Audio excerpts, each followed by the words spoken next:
Hey everyone, how's it going? I'm the Duke of Italy, your favorite lo-fi music YouTuber, and finally, I caught up to this thing. It's here. It's finally here. It's beanie season, of course. It's time to finally get something on that's warm because everything else is cold and dark, just like the subject of today. It's the first part of the results of Nothing But Black Metal November. We're covering 15 great albums today, which I'm excited for. But I will say, a bit controversial in this one, some of these I find to be great, and others apparently don't. And others are vice versa. But to that I say, I don't care what you think. It's my list anyway. So, as you probably heard before on last time, if you saw the video, that I discussed 60 black metal albums we'll be covering this year, specifically Windear's discography, as well as a bunch of Italian black metal that will be showing up today, which I'm very excited to cover. And, of course, a handful of other things. This is the first of 4 parts. Ideally, the last part will probably come out in very early December, just to keep things all together here, and I'll have a couple straggler videos that I plan to do this year out in December. But that's enough housekeeping. Let's discuss, finally, a list that I made. Hands important, because all you guys love to go in my comments and say, why isn't this included? Why isn't this included? What about this band? Well, that's because I normally review things that I did not make myself. Now, if you do want something I made myself, I have a band. We're called Mutters. We're Savannah based, and we just dropped an EP. It's on Spotify, and it's in the description of this video. It's awesome. I do vocals and bass on it, and you can hear the bass, which is pretty important. If you guys like post-hardcore, some different blends of heavier genres, a little bit of screamo in there, a little bit of shoegaze, but we're not a Deftones clone, which is the fun thing about it. Yeah, it's something you might want to listen to after November, or even during November if you're not abiding by the rules of Nothing But Black Metal November. And if you like the thumbnail of this video, it was made by Jen. So please follow Jen and give Jen your money. Ask for a Venmo or a Cash App and send some money. But that's enough beating around the bush, man. We're talking about black metal today. So let's cut the chit chat and start talking about black metal, because we're starting off with a good one. We're starting off, of course, with Windear's very first demo. And I don't know how to pronounce this, but it's spelled Sognerket. I don't know. But apparently Valfar, who's the main dude behind the band, was like 16 when he made this, which is super impressive. And you get a lot of things very indicative of sort of earlier Norwegian black metal, like before second wave like truly kicked in. But this is like right on the flipping point. It's raw, angular, melodic. Valfar was only 16 at the time, and he's sort of showing a lot of things that are burgeoning in the style. They're about to become a big thing. It's more melodic than Darkthrone. It's a little more condensed than Emperor. It's a little nicer sounding than both, but the raw production quality is beautiful. It's the kind of quality that's like really good on the Burzum releases. It's not as good as the Burzum releases in that regard, but there's so much talent shown just early on. There's also an insane amount of variety and just insane compositional stuff that like from a more commercial angle you just wouldn't understand, like a huge giant organ track. There's a lot of organ on this album, which actually really pieces together the textures really interestingly. The title track has some phenomenal songwriting overall. It's probably my favorite track. It's very melodic, very melancholic, well composed overall. There's also some really beautiful acoustic guitar throughout this whole thing, used very tastefully, not overdone. The folky elements here are applied in a way that is very, very good. Nothing feels too out of the ordinary or weird. There are so many arpeggiating riffs on this thing. It feels a little bit overdone, at least from a compositional standpoint, but it's almost like a motif throughout the whole album. So to me, it works a lot. And also, this is really just my kind of black metal. You know, it's raw, it's angular, a tiny bit dissonant, it's melancholic. I love the sort of contrast between like the triumphant and the melancholic stuff. It's almost like something that like the Finnish scene or Les Legions Noir or like Drowning the Light would do, but not quite that far. It's definitely a lot more adventurous and expansive and atmospheric in a different way. This is a hot take, apparently, but Windear's first demo is great. And next we're covering a band that I have never listened to before this, Spite Extreme Wing with Non Ducor Duco. I don't know how to pronounce it. In fact, there are V's instead of U's there, and I simply have an Anglicanized American tongue. So that was my best effort. But here you get some sort of primitive, long-winded, emotional black metal. A tiny bit of thrashiness here, just with the sheer amount of bottom end and the sort of like forward energy going on here. But it crams so much energy for not being intense technically. It actually is rather simplistic, but it's in a way that conveys so much emotion. There are these really quick, hooky riffs that are used as really important motifs throughout the length of the album. Even the 9-minute long penultimate track of this whole thing makes use of these more hookier riffs, and it has these just destructive usage of bar chords. It sounds so freaking heavy. It's just some beastly stuff. It is absolutely filthy yet triumphant. It's kind of reminds me a bit of some Finnish stuff, just the way that it's just so unapologetic in its nature, and I find it to be really great. And up next we have a popular band's less popular pick with the band called Cythereal with Death Triumphant, one of their albums that is a foray into the mid-2000s. I really picked a random Cythereal album, which is also not the most popular Swedish melodic black metal band, but it's definitely one that people know.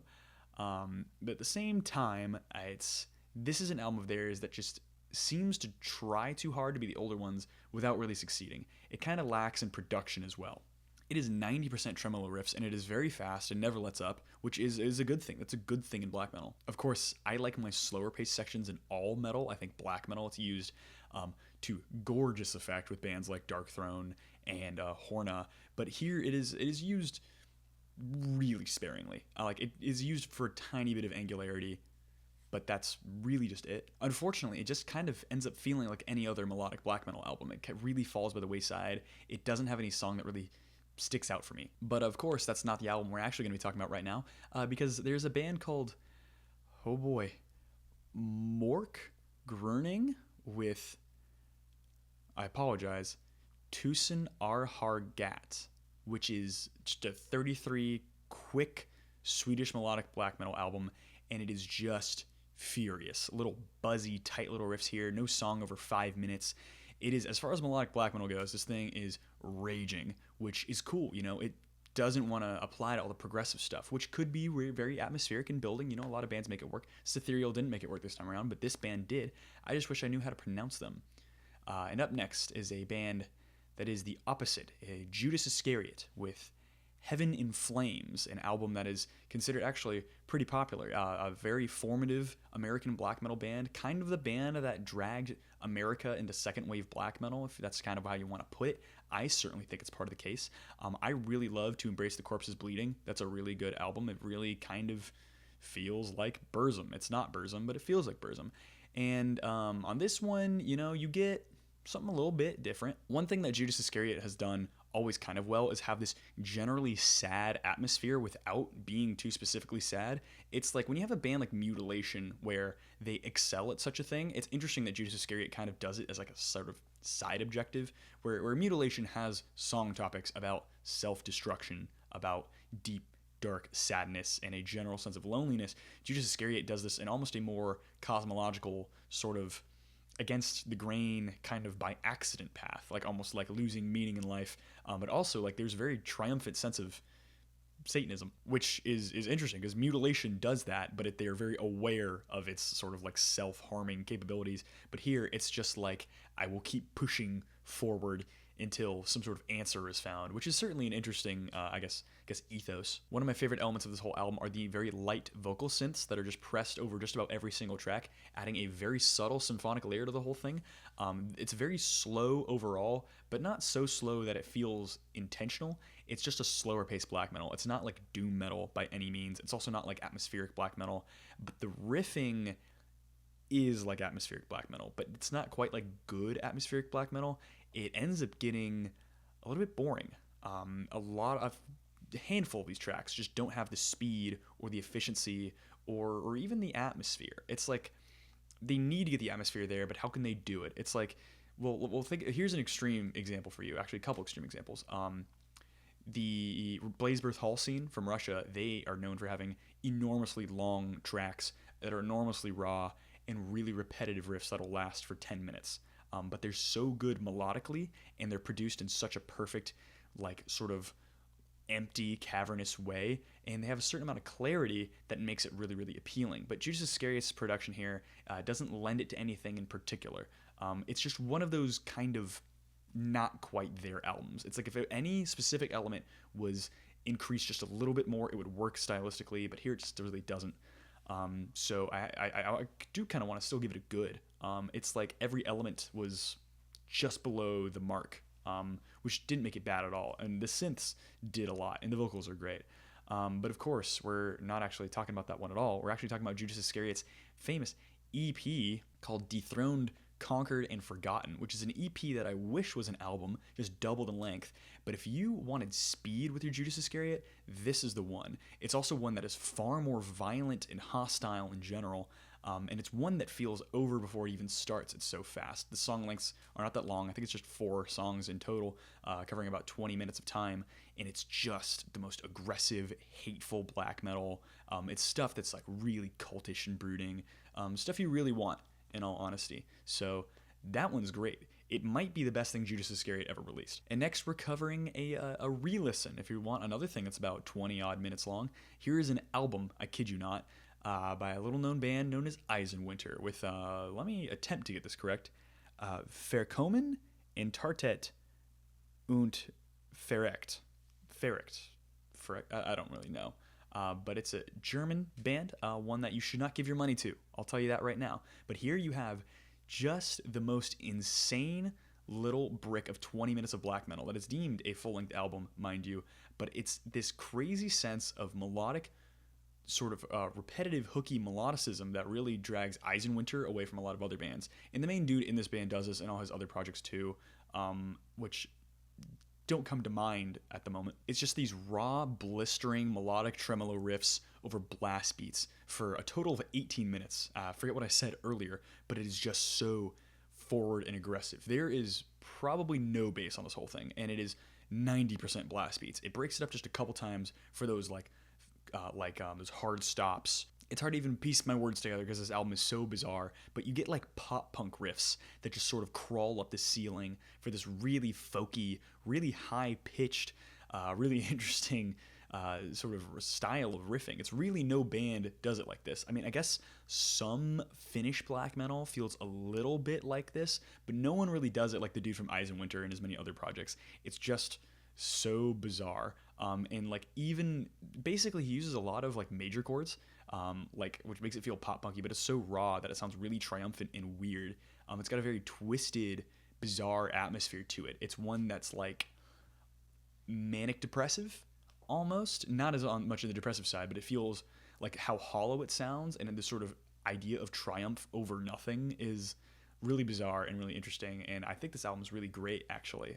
It's of the few Eisenwinter albums I've heard, it is probably their best. Also, it's got that dope little ice skating dude on it. And up next, we're covering some more Windir with Det Gamle Riket, which is now Valfar is 17 years old. It's another demo, but this one, unlike the first one, is a respectable demo length of 27 minutes, if I remember correctly, while the first demo was basically a full length. It was like 44 minutes long, if I remember correctly, which is a really nice demo here. It's great vocals, which they've always been great from Windir, but that's worth mentioning. And the melodicism is expanded upon just a little bit. It's got that signature early Windir gloominess, but this time there's some added drama. There's some really climactic sounding riffs and some parts that hit sort of in like these neoclassical ways that like sort of like everything comes together for something like syncopated and weird before you get the more extended melodic riffing style. It's just this raw contemplative glory, which is this really interesting atmosphere, because it's not as like self-destructive as something like Judas Iscariot or Mutilation for that matter. It is very much like gloomy. It's very much on that Viking metal, like no sense of irony, really. It's like almost like a sense of pride in what you're doing. It's also very dynamic. Every song is unique. It's also makes a little more sense as a release over the first Windir release, which I have no problem with having a song that's 10 minutes long and it feels really weird for the track length, because I think kind of genre can be bent to things like that. But if you want a black metal release, this is the great one for you as far as Windir demo goes. And up next, we're covering sort of a fusion release here, but felt like covering some proto black metal or some first wave black metal. And some more Italian stuff, of course. This is Bulldozer with The Day of Wrath, which this is just a sick little album, like barely over 30 minutes, just cacophonous as heck sounding, buzzing guitars, really raw production, and like super fast blast beats too, which for the time is crazy. This is one of the things that the band kind of pushed forward, and it's also kind of hard to even realize. It's just the drumming's so fast, and the whole production style is like really dusty and cavernous. It's really interesting. It's got this super evil atmosphere with these really anthemic vocals, which sounds just amazing. There's definitely a lot of heavy metal in this one, and particularly speed metal, with how much it sort of like has that riffing style. Really, there's no other way to put it. But its speed is another thing that just kind of separates it from itself, and its raw production also pushes it more into proper black metal territory. Also, the lead guitar is particularly amazing. Having that sort of really unique style is actually something that's shown up a lot on this chart so far that I've made. You're welcome. And also, the dude from Bulldozer is like still active apparently, unless as far as I remember, and he's like in his 70s, which is super cool. And this album's great. Really check it out. It's a really fun one. And up next we have Mortifier with Darkness My Eternal Bride. A real quick one again, a little over 30 minutes long, which is kind of a trend on this early section, which has a really cool minimalist lead guitar part that is mixed in a way that gives it just enough oomph to really cover a lot of ground, and it separates itself from the rhythm guitar a lot. And the goblin vocals are sick. Evil stuff. It's got some gloomy, mysterious riffs that definitely feel Norwegian. And this thing is a particularly heavy black metal album here. I hear tiny little death metal riffs in here. It feels kind of like, I don't know, Morbid Angel at times. There are some chunky full stops and insane tempo changes that are used as sort of like AB structures. And it has sort of a motif that I've seen used in some other black metal on this chart actually, where it does things not to be progressive or technical or thought-provoking, but to inherently be harmful to the listener, which is, I mean, it fits in with the themes here, but it's just a brutal thing too. It's just a gross way of writing your songs, and it's a thing I really support. It is occasionally cold and depressing, which is another thing that's been showing up a lot on this chart so far, but I can't help but love its sheer dependency on just harming the listener in just the most crazy way. This one's great. Really sort of a wild Italian pick here, one that I didn't expect. But up next, we're covering a Finnish band, Satanic War Master, with Strength and Honor, the full-length debut. And I'm going to be straight up. It reminds me a lot of the problems that Judas Iscariot had earlier on the chart, you know? It had sort of a lack of riffing ability. It had a lack of compositional dynamics that was kind of a struggle for me. Of course, the production is awesome. It's raw, it's gritty, the attitude is perfect. It is more self-destructive than Judas Iscariot was. It's Finnish, you know? It's Finnish black metal, which made me almost want to call it great because I was having such a good time with it because it was just so dark and twisted upon itself. It actually had a lot of punkier moments, like really simple heavy metal style riffs that are just really slow, really easy to catch on to. Dare I say hooky, at least for the songs that they're in. Just sort of a level of inconsistency here. Like the track The Burning Eyes of the Werewolf is an amazing song. It is incredibly depressing at points, very lonely sounding, and the riffs are way better. So due to its inconsistency, I just have to say it's good. But the good thing is, Satanic War Master's second album, Opferblut, does everything that Strength and Honor does well, and does it consistently, all over the board. The vibe is perfect. It's more depressing. It's a lot more gloomy, dark in general, and the riffs are here to stay. It's great. Which leads me into our first new album on the chart, Mutilation with Black Metal Cult. The new Mutilation album, the first album they've dropped in 16 years. They had a couple EPs and compilations past then, but nothing past, I want to say, like 2013. So at least 10 years since pretty much any word. And the thing is, a lot of people were telling me about the new Mutilation. They're like, oh, dude, it's a skip. It's not worth your time. And then I started playing it, heard the slightly updated production, which was my problem on Sorrow Galaxy, honestly. I thought the production was kind of unflattering in a way that really didn't go in any particular direction. Meanwhile, what I got on Black Metal Cult was an opening 4/4/2 polyrhythm and riffs that had no problem being as dissonant as they felt like, vocals with that sick low pass high pass frequency filter on it, and like dynamic drumming, great riffs in general, and genuinely a really solid album. Now, I will say that the B side does fall off just a tiny bit. Like the track Fall of Islam, just kind of riff wise, wasn't there for the entirety of its duration, but I did think it had a cool sense of atmosphere, and I thought that the general benefits of the album as a whole remain. There were some great moments on that track. It just wasn't an amazing song overall, but the rest of the album was kind of amazing. Who knew that the band could come back this late into their career and drop a banger? And just so much dissonance, so many interesting riffs, just constantly dynamic, really well composed too. Like it wouldn't repeat anything too soon after itself, unless just to get you to catch on to it. Like it would have an A section of a song that would repeat the riff a few times, but you wouldn't hear that A section again until another 3 sections or so. It was really well composed. I liked it a whole lot. I think it was great. I think it's honestly kind of slept on, and a lot of people probably believed it wasn't going to be very good because most comeback albums aren't. But to do the Mutilation style right, you like if it was going to be wrong, it was going to be a problem. Like I was going to have a problem with it. I think everyone was going to say how horrible it was, but it was far from horrible. And it is another Mutilation album, and it is one that has better production.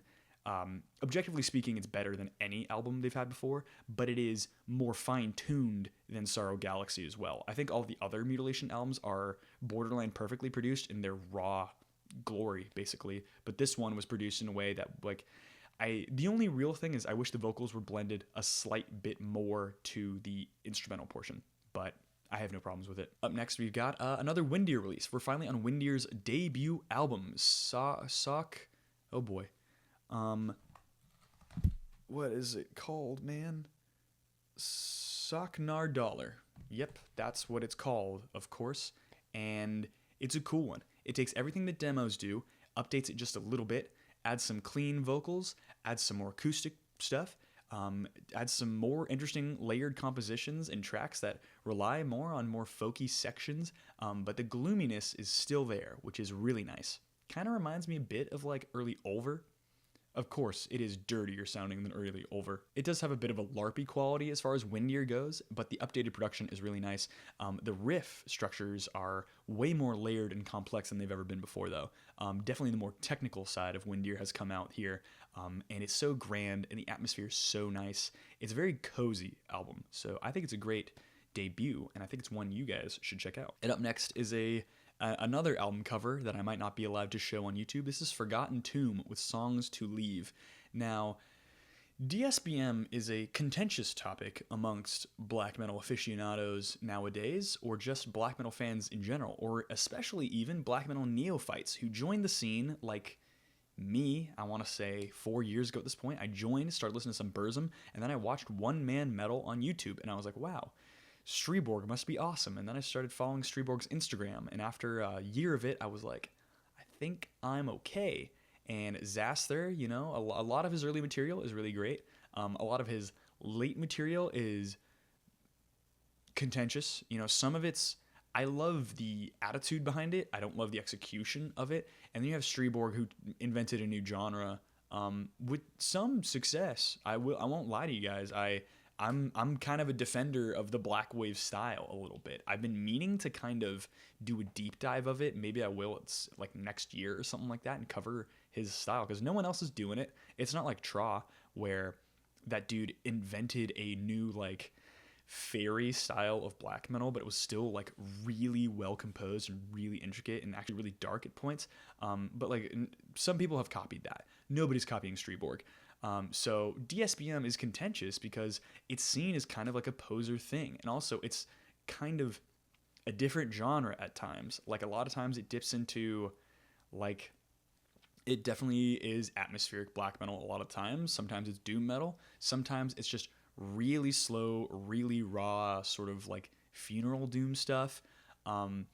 So it has its detractors for sure. And it's even gotten to the point where Rest of Leviathan has made a post on Instagram saying DSBM is not a real thing, which is crazy because it feels like a thing. It's unique enough to be its own genre. Like black metal subgenres are something I don't need to get into any more than I already do because I do it a lot. But DSBM is probably the most controversial subgenre. You could say NSBM, but it's like, is that really a genre? It's like a lot of it does stuff that's like kind of melodic, vaguely punky. But I don't think you need to make blackened punk a thing when blackened crust is already a thing. But Forgotten Tomb, Songs to Leave, Italian, DSBM.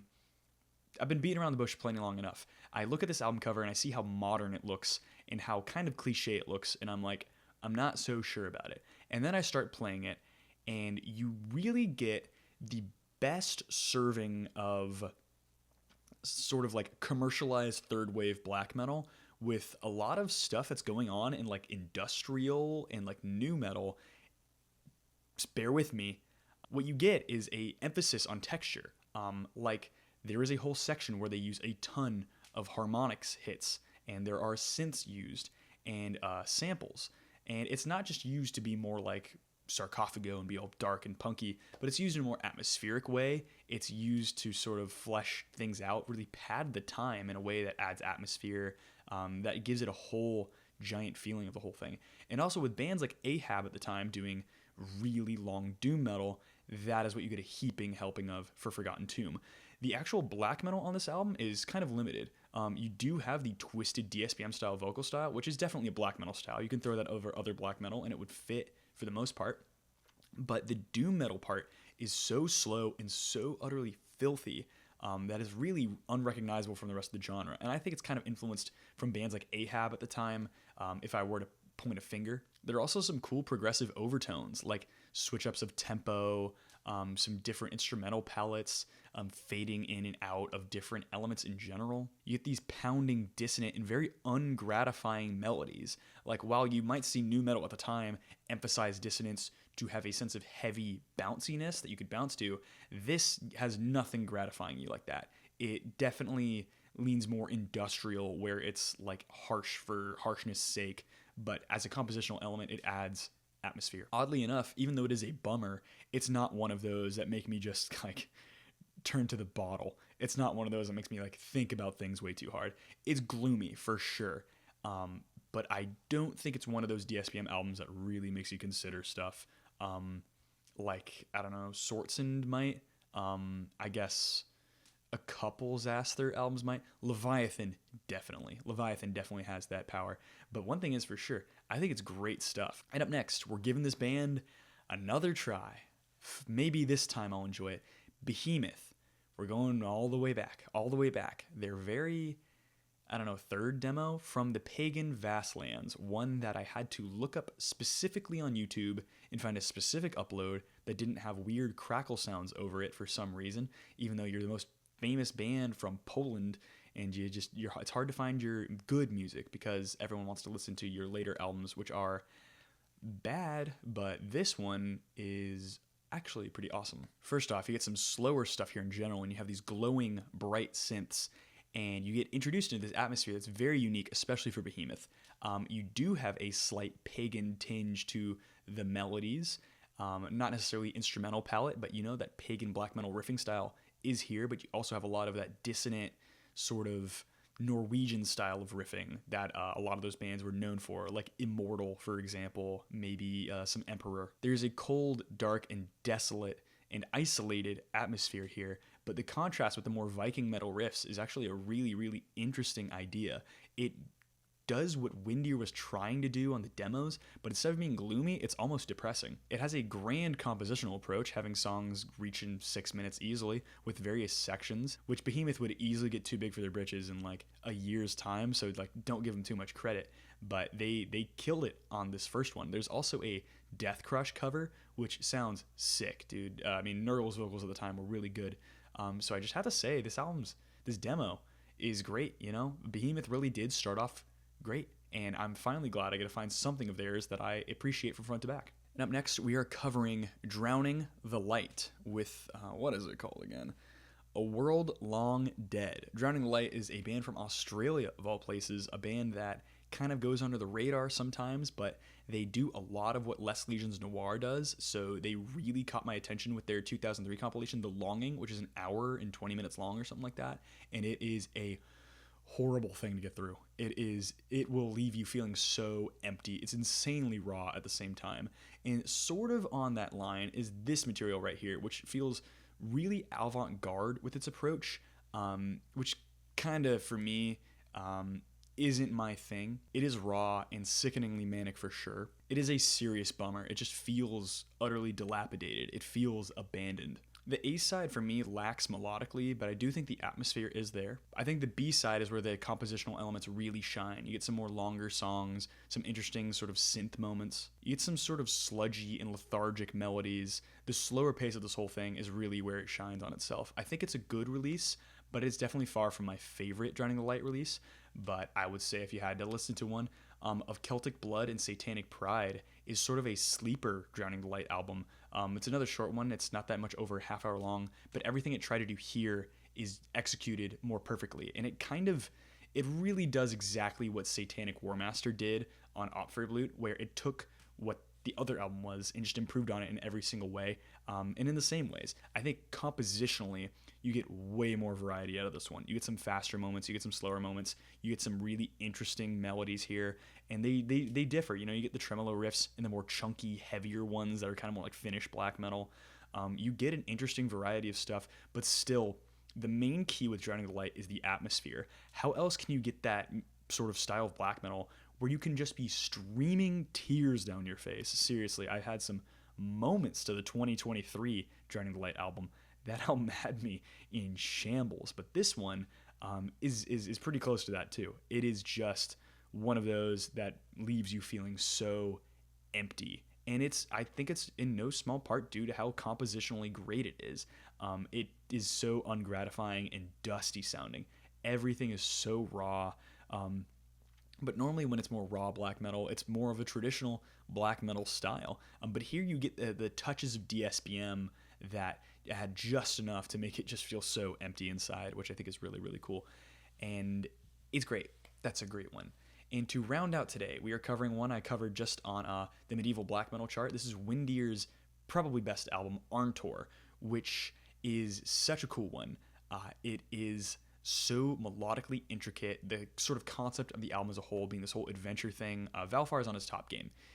He's got the best vocals going on right now. The riffs are great. The sort of pagan-y instrumentals don't go too far in any direction. And the little bits of clean vocals sound good, which too many Viking metal bands, I'm trying to think of a couple of them right now, but none are really coming to mind. They misuse clean vocals. Behemoth, early Behemoth, the clean vocals are just so terrible. But here, they're actually pretty good. Don't expect Ulver. Ulver really knocked it out of the park. But here, very solid stuff. Stuff I am in no part disappointed by. This album is an absolute Norwegian black metal classic for every reason. Just straight bangers the whole time through. And not to say it's all blast beats, but it's very dynamic and very interesting. But you are locked in from the second it opens till the second it ends. It is an absolute classic, and one that you have to enjoy on your own and sort of extrapolate your own enjoyment out of, because there's plenty. It's even dramatic and emotional. It's such a LARP black metal album should not make me feel as emotional as it does. But Windear was just that good back in the day. Anywho, I just spoke for a long time, and I'm done speaking. So, hope you guys enjoyed. If you did, I'd appreciate it. Like and subscribe down below. Jen's Instagram's down there. My band on Spotify and probably Instagram as well is down there. Remember to get your beanies on. It's no longer 80 degrees outside. Stay safe. My social media is in the description. My Instagram, my Discord page, and shoot, man. Remember to leave a cookie out underneath the pagan tree or whatever it is, so Varg can grab one of those. I can't believe I just said that. It's so stupid. But yeah, that's about it. Have a good day. Bye.